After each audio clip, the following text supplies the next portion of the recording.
یہ کہانی ہر اس شخص کے لیے ایک سبق ہے جس کی بہن یا بیٹی باہر پڑھنے کے لیے جاتی ہے۔ ہمارا اسکول گھر سے بہت نزدیک تھا۔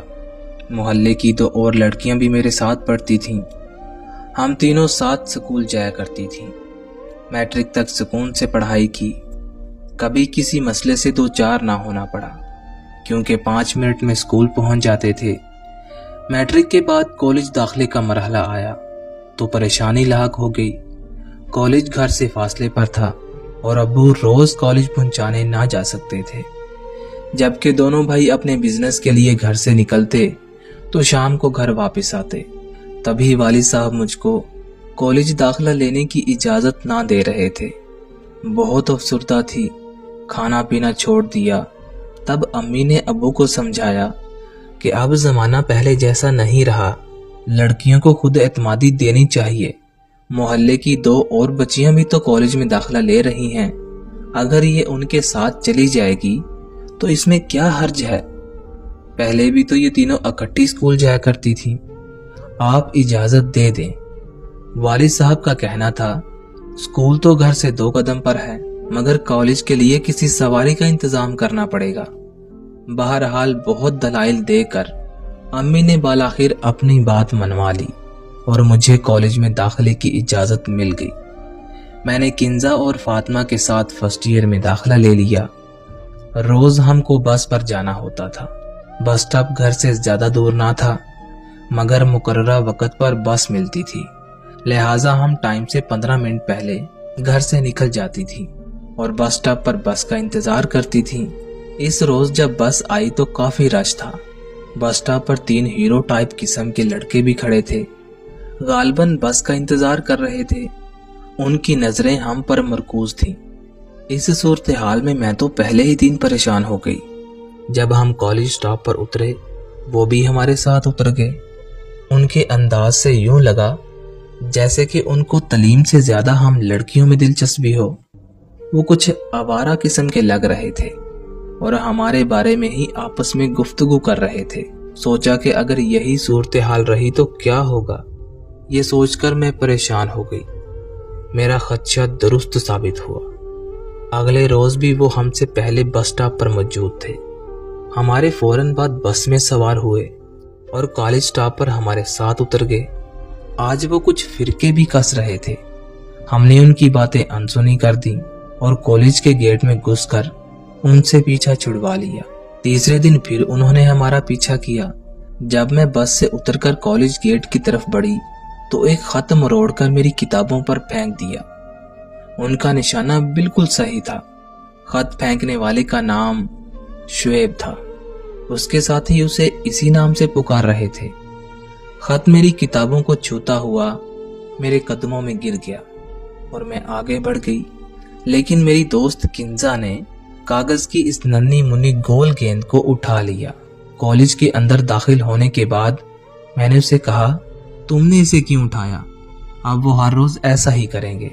وہ بولی، اگر نہ اٹھاتی تو ہمارے پیچھے آنے والی کوئی دوسری لڑکی اٹھا لیتی اور پھر تمہاری بدنامی ہو جاتی۔ انہوں نے یقیناً لڑکوں کی اس حرکت کو نوٹ کیا ہوگا۔ خدا جانے اس نے اس خط میں کیا لکھا ہو۔ اگر دوسری لڑکیاں پڑھ لیتی تو تمہارا تماشا بناتی، اس وجہ سے اٹھایا ہے۔ لو اب پڑھ لو اس کو۔ ہم نے تجسس میں اس کاغذ کو سیدھا کر کے پڑھا۔ لکھا تھا، ایک بار بات کر لو ورنہ روز ایسے ہی خط تم کو ملیں گے، تمہارا خادم شعیب۔ اس خادم کو روکنا ضروری ہے کنزا، ورنہ میں کالج چھوڑ دوں گی۔ کنزا بہت دلیر لڑکی تھی۔ بے وقوف، ان 2 ٹکوں کے آوارہ لڑکوں کی خاطر تم تعلیم کو خیرآباد کہہ دو گی؟ ہمت سے کام لو، ہم ان سے نمٹ لیں گے۔ مشورے کے بعد فیصلہ کیا کہ کل بس اسٹاپ پر ان کو زبانی سمجھائیں گے، اگر باز نہ آئے تو پھر ان کی شکایت کر دیں گے۔ اگلے دن جب انہوں نے وہی حرکت کی تو کنزا نے مجھے ہمت دی کہ اس سے بات کرو، کیونکہ یہ خط تمہاری طرف پھینکتا ہے۔ میں تمہارے ساتھ ہوں، تم ہمت کر کے آگے بڑھو۔ تب میں ہمت کر کے آگے بڑھی اور لڑکے کو مخاطب کیا، مسٹر شعیب، دیکھو میں ایسی لڑکی نہیں ہوں جیسی تم سمجھ رہے ہو۔ اپنی حرکتوں سے باز آ جاؤ، اپنا اور میرا وقت ضائع نہ کرو، ورنہ میں تمہاری شکایت کر دوں گی۔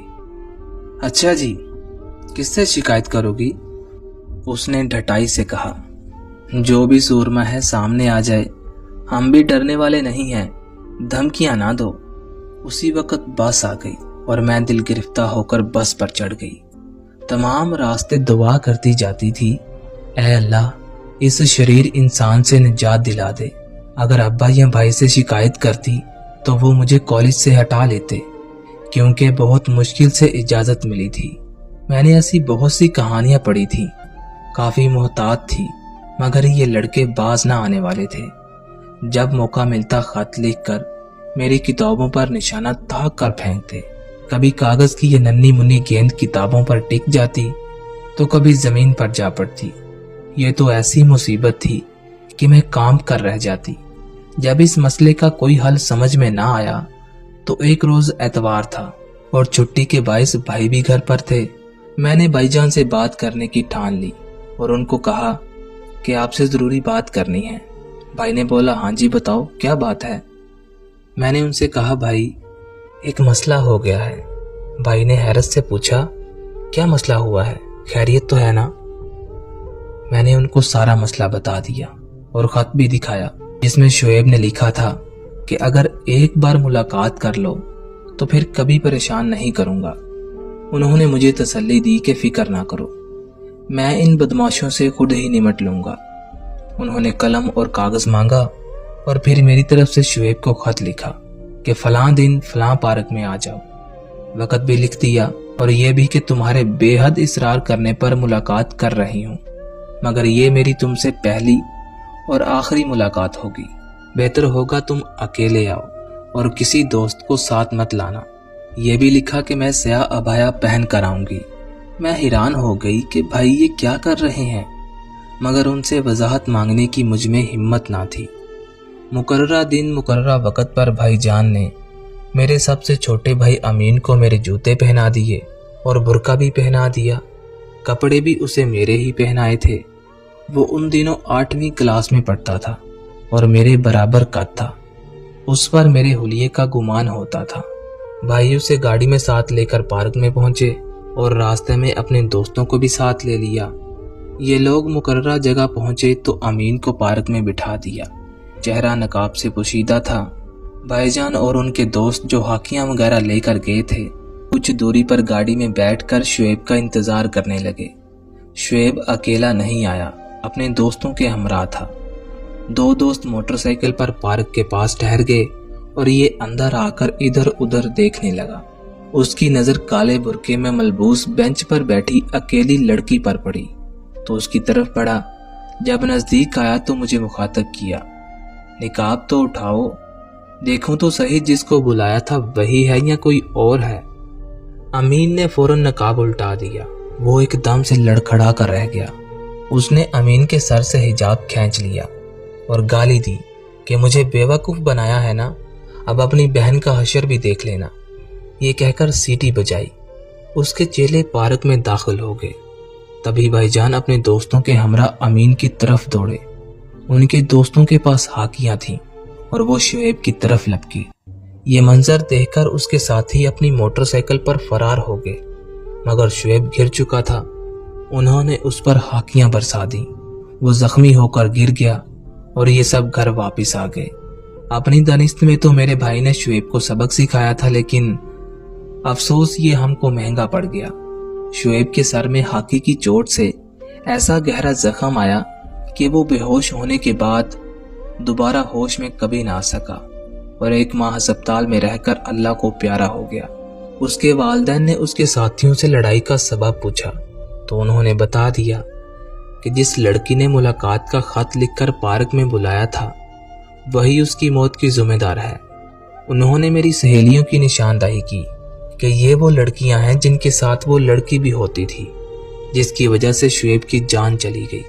उन्होंने मुझ पर यह भी इल्जाम लगा दिया कि मैं शुएब से दोस्ती रखती थी और खतो कुताबत भी थी। मेरी दोस्तों के घर शुएब के वालिद आए और फिर हमारे घर आ पहुंचे। उनका बेटा वफात पा गया था। वो बहुत दुखी थे।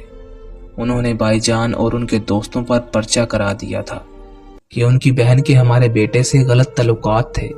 सो उन्होंने दोस्तों के हमरा शुएब पर हाकियों से हमला करके उसे इतना मारा कि आखिरकार वो जान की बाजी हार गया। केस काफी अरसा चला। वालिद साहब की उम्र भर की जमा पूंजी भाईजान को छुड़ाने के लिए लगा दी और हम शदीद माली मुश्किलात का शिकार हो गए। इस सानेहा का सबसे ज्यादा तारीफ पहलू ये है कि मेरे भाई को जहां 7 बरस जेल की सलाखों के पीछे गुजारने पड़े, वहां मेरी तालीम अधूरी रह गई और तालीम हासिल करने का ख्वाब पूरा ना हो सका। आज भी अखबारात में तालीम की अहमियत पर मज़ामीन शाया होते हैं और यही शोर सुनाई देता है कि अपनी लड़कियों को तालीम दिलवाएं और उनका मुस्तकबिल महफूज करें। ये तो वाकई अच्छी बात है, मगर मैं ये सोचती हूँ कि हमारा ये मुआशरा और इसकी सोचें कब बदलेंगी, कब शुएब और उसके साथियों जैसे आवारा अफराद से ये मुआशरा छुटकारा हासिल करेगा जो हम लड़कियों के मुस्तकबिल और उनकी तरक्की और तालीम की राह में सबसे बड़ी रुकावट हैं। हम लड़कियों के साथ ऐसे वाक़यात देहातों या छोटे शहरों में नहीं होते, बल्कि बड़े शहर भी इन वाक़यात से पाक नहीं हैं और तरक्की याफ्ता दौर में ये एक बहुत अफसोसनाक बात है। ऐसे लड़कों के वालिदैन को चाहिए कि वो अपने लड़कों की ज़हनी परवरिश सही तौर पर करें और कोई भी कानून को हाथ में ना ले, वरना हमारी तरह शदीद मसाइल से दो चार हो जाएगा।